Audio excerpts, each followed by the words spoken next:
Banyak murid dan pecinta beliau yang bermimpi Rasulullah ternyata melihat sosok Rasulullah nyaris sama dengan sosok Abuya al-Maliki. Inilah bukti nyata adanya itina, hasah perhatian khusus dari Rasulullah Shallallahu Alaihi Wasallam untuk beliau. Seperti dikisahkan oleh salah satu murid beliau yang baru datang dari Indonesia. Murid baru itu dengan teman-temannya ditempatkan di Utaibiyah, Makkah. Setelah 1 bulan mereka dipindah oleh Abuya ke Madinah.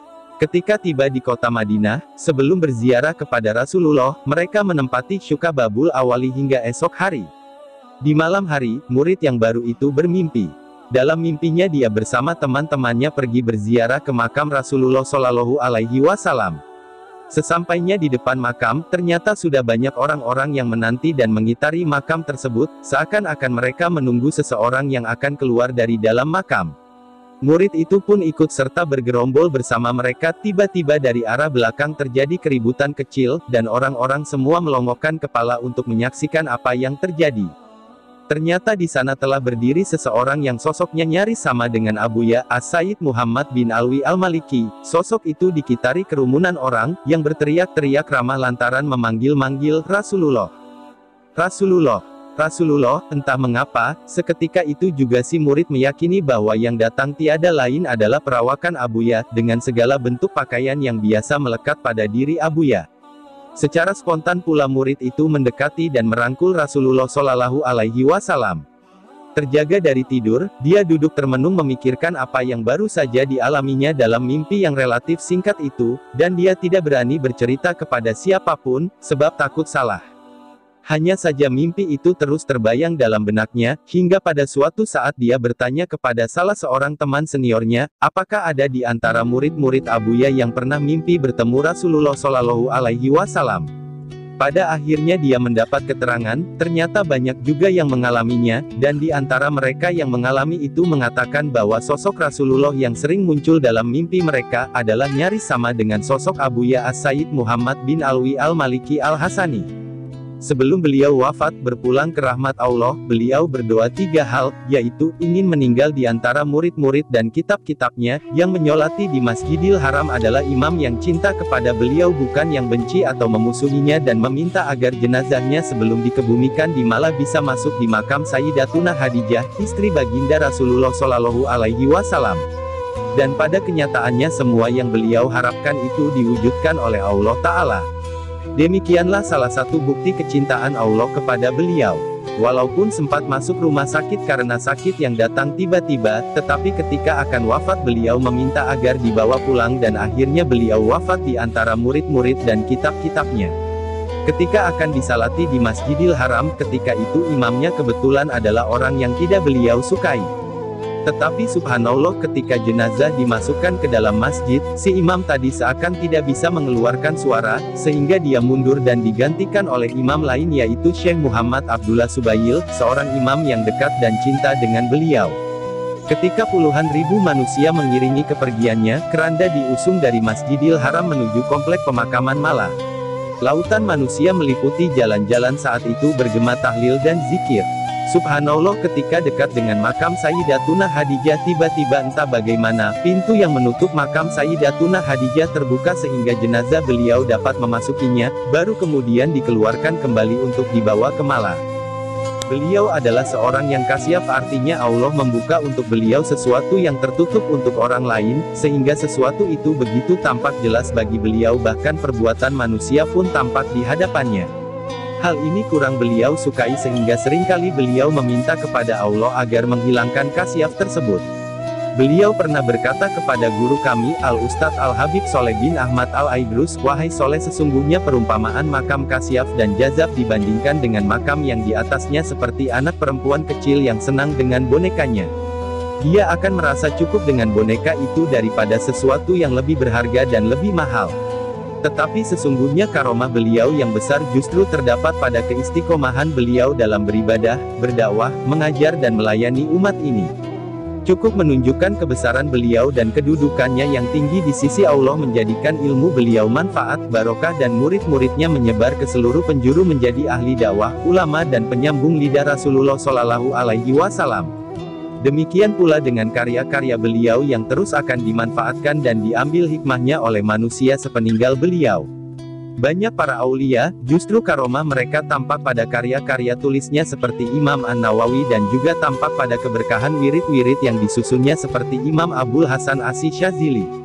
Beliau memang sudah meninggalkan dunia yang fana ini tetapi tetap hidup di hati para pecintanya. Bahkan para ulama dan aulia mereka tidaklah mati begitu saja, mereka tetap hidup di sisi Allah dan tetap memperoleh rizki. Ruh mereka bebas berjalan kemana mereka inginkan sama ketika mereka masih hidup di dunia. Sebab ruh para kekasih Allah tidak dibelenggu atau diikat. Bahkan hubungan beliau dengan murid-murid dan para pecintanya terus bersambung sekalipun sudah berpindah alam. Banyak di antara murid beliau yang bermimpi mendapatkan petunjuk dan arahan beliau. Ketika mereka mendapatkan suatu masalah, beliau datang dalam mimpi muridnya untuk membantu memberikan solusi. Demikianlah para aulia yang tidak pernah putus mendapat rahmat Allah sekalipun sudah memasuki alam barzakh. Mudah-mudahan Allah mengumpulkan kita bersama beliau dan para aulia dalam keadaan ridha dan diridai oleh Allah Subhanahu wa Ta'ala. Amin. Sumber, Mutiara Ahlu Bait dari Tanah Haram. Biografi Prof. Dr. As-Sayyid Muhammad bin Alawi Al-Maliki Al-Hasani, Makkah. Halaman 61-73. Dikisahkan ada seorang pembesar yang sangat berpengaruh di kerajaan Saudi, yang memerintahkan tukang sihir, santet, untuk membunuh Abuya Sayyid Muhammad dengan cara menyihirnya dari jarak jauh. Penyihir tersebut diiming-imingi oleh harta kekayaan yang banyak jika berhasil melakukannya. Ketika sang penyihir tersebut hendak melakukan ritualnya untuk menyerang Abuya Sayyid Muhammad tanpa disadari rasa kantuk yang amat sangat menghampirinya, hingga dia tertidur pula sebelum ritualnya terlaksana. Di dalam tidurnya penyihir tersebut bermimpi ditemui oleh seseorang yang bertubuh besar sambil membawa pedang, seolah-olah ia akan membunuh penyihir tersebut, sambil berkata, "Hai, kamu ya yang mau membunuh Sayyid Muhammad, kamu ya yang mau membunuh anakku. Jangan lakukan hal itu, hentikanlah, jika tidak kamu akan saya bunuh sendiri."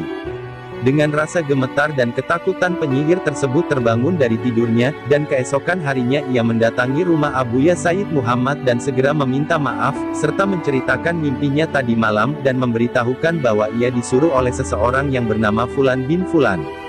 Abuya Sayyid Muhammad mendengar cerita dan pengakuan penyihir tersebut hanya tersenyum dan mendoakan kepada penyihir serta orang yang menyuruh membunuh tersebut agar mendapat hidayah dari Allah.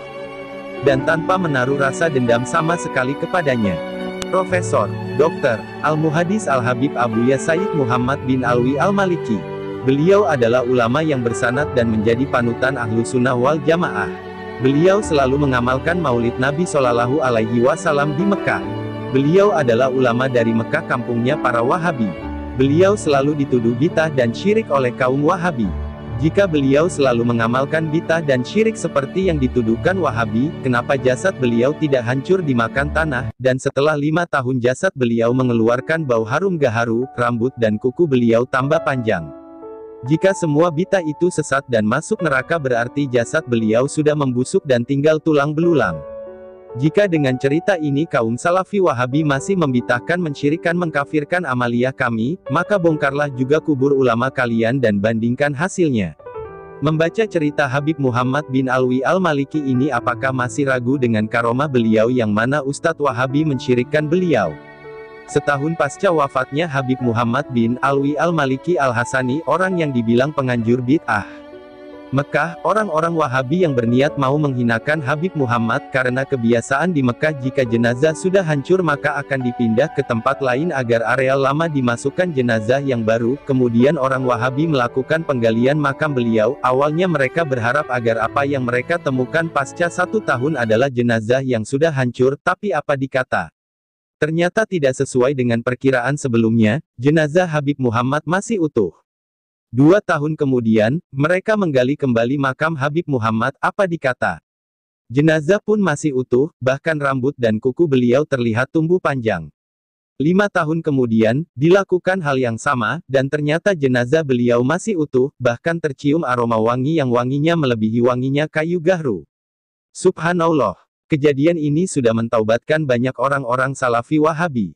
Beliau pulang ke Rahmatullah pada 15 Ramadan 1425 Hijriah bersamaan tanggal 29 Oktober tahun 2004, waktu subuh.